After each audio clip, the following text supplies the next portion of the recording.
जीव हमारी जाति है, मानव धर्म हमारा। हिंदू मुस्लिम सिख ईसाई धर्म नहीं कोई न्यारा।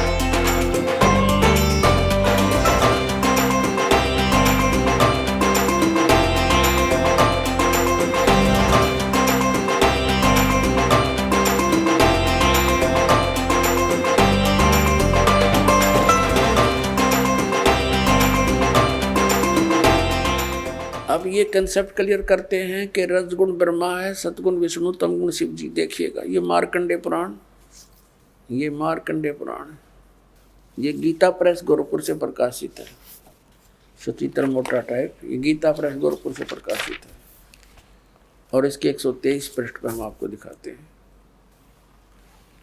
मार्कंडे ऋषि बता रहे हैं,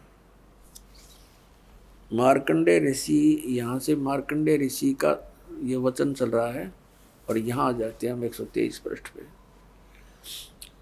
अब क्या बताते हैं? रजोगुण प्रधान ब्रह्मा, तमोगुण प्रधान रुद्र, सत्व प्रधान विश्वपालक विष्णु हैं। यही तीन देवता हैं और यही तीन गुण हैं।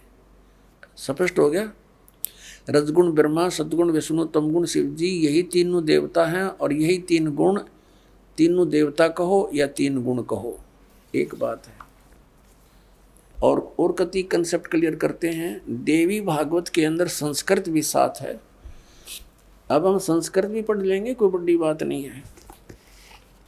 अथ श्रीमद देवी भागवत सभाष्टिकम समात्यम, खेमरा श्री कृष्ण दास प्रकाशन, मुंबई से ये छप। इसके तीसरे स्कंद के 11वें पृष्ठ पे ये तीसरा स्कंद है। अथ श्री मद देवी भागवते भाषा टीका युक्ते तृतीय स्कंद प्रारंभते। ये तीसरा स्कंद प्रारंभ होता है संस्कृत सहित और टीका सहित है। इसका ये प्रश्न नंबर 11 है। और ये देखिएगा इसका अध्याय नंबर 5 है, ये अध्याय 5 और इसके 8वां श्लोक पढ़ेंगे 5वें अध्याय का, तीसरे स्कंद का। ये 7वां या समाप्त होता है, 8वां या प्रारंभ होता है। हे माता, भगवान शंकर अपनी माता दुर्गा से कह रहे हैं, यदि हमारे ऊपर आप सदा हम आप दया युक्त हो तो हमको तमोगुण में किस प्रकार प्रदान किया है, ब्रह्मा रजोगुण और हरि सतगुण युक्त किए हैं, क्यों किए हैं? अब हम संस्कृत भी पढ़ेंगे, देखिएगा। ये 7वां समाप्त हुआ, 8वां श्लोक प्रारंभ होता है। यदि दया धर्मना न सदाम्बी के कथम अहम विहित है।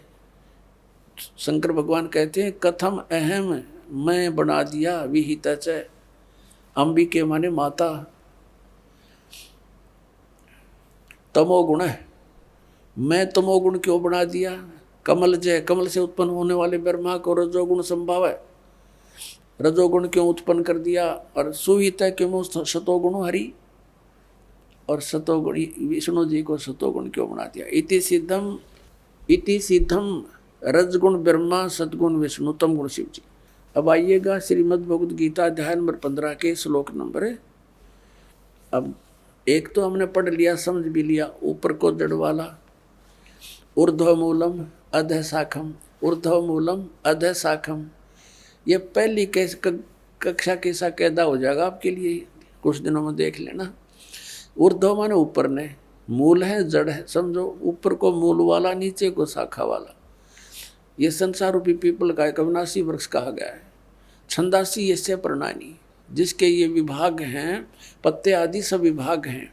तम वेद, ये तम वेद, ये माने जो, तम माने उस अज्ञान अंधकार में छुपे हुए को जानता स वेदविद, वो तत्वदर्शी संत है।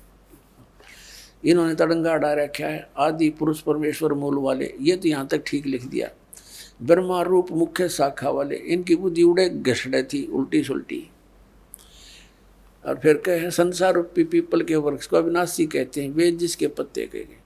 और उस संसार रूपी वृक्ष को जो पुरुष मूल सहित यानी जड़ सहित जानता है, जड़ से लेकर पत्तों तक जानता है, तत्व से जानता है, स वेदविद, वह वेद के तात्पर्य को जानने वाला है। अब देखना, अब इस संसार रूपी वृक्ष के क्या बताया है कि उस संसार रूपी वृक्ष की तीनों गुण रूपी ये अनुवाद गलत कर रहे हैं।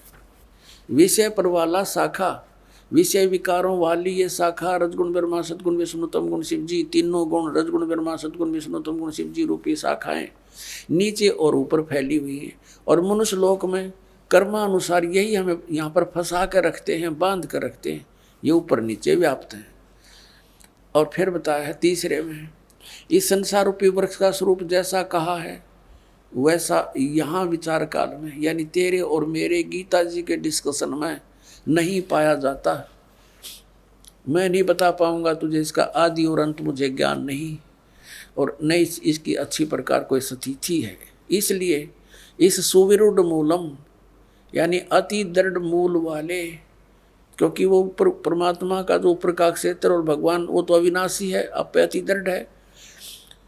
और संसार रूपी पीपल के वृक्ष को दृढ़ इन्होंने क्या कहा, असंख्य शस्त्रेण छित्वा, इसका अर्थ बनता है वैराग्य रूप शस्त्र द्वारा नहीं, तत्व ज्ञान रूपी शस्त्र द्वारा काट कर, यानी उस तत्व ज्ञान रूपी तत्व ज्ञान से समझ कर उसके पश्चात, ये चौथा श्लोक यहाँ अनुवाद है इसका, उसके पश्चात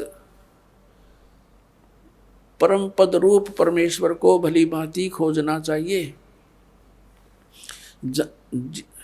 जिसमें गए हुए पुरुष फिर लौटकर संसार में नहीं आते, और जिस परमेश्वर से इस पुरातन संसार वृक्ष की प्रवृत्ति विस्तार को प्राप्त हुई है, उसी आदि पुरुष नारायण के मैं शरण हूँ, इस प्रकार दृढ़ निश्चय करके उस परमेश्वर का मनन और निधिध्यासन करना चाहिए। परपदे माने उसकी पूजा करनी चाहिए, निधिध्यासन नहीं, परपदे माने पूजा। अब यहाँ क्या हो गया इसका अर्थ, इसका सीधा सा अर्थ हो गया गीता ज्ञानदाता अपने से अन्य किसी समर्थ परमात्मा की शरण में जाने को कहता है और उसकी पूजा कर और सब बातें त्याग दे, यानी अपनी पूजा को भी मना करता, केवल उसी की पूजा कर जिसने संसार रूपी वृक्ष की रचना की है, जिससे संसार रूपी वृक्ष की प्रवृत्ति विस्तार को प्राप्त हुई है। आप सुन रहे थे जगत गुरु तत्वदर्शी संत रामपाल जी महाराज जी के मंगल प्रवचन। अधिक जानकारी के लिए विजिट कीजिए हमारी वेबसाइट www.jagatgururampalji.org। संत रामपाल जी महाराज जी के शुभ आशीर्वाद से पूरे विश्व भर में 500 से भी ज्यादा नाम दीक्षा केंद्र हैं, जिन पर संत रामपाल जी महाराज जी द्वारा ऑनलाइन निशुल्क नाम दीक्षा दी जा रही है। अपने नजदीकी नाम दीक्षा केंद्र का पता करने के लिए संपर्क करें 8222880541।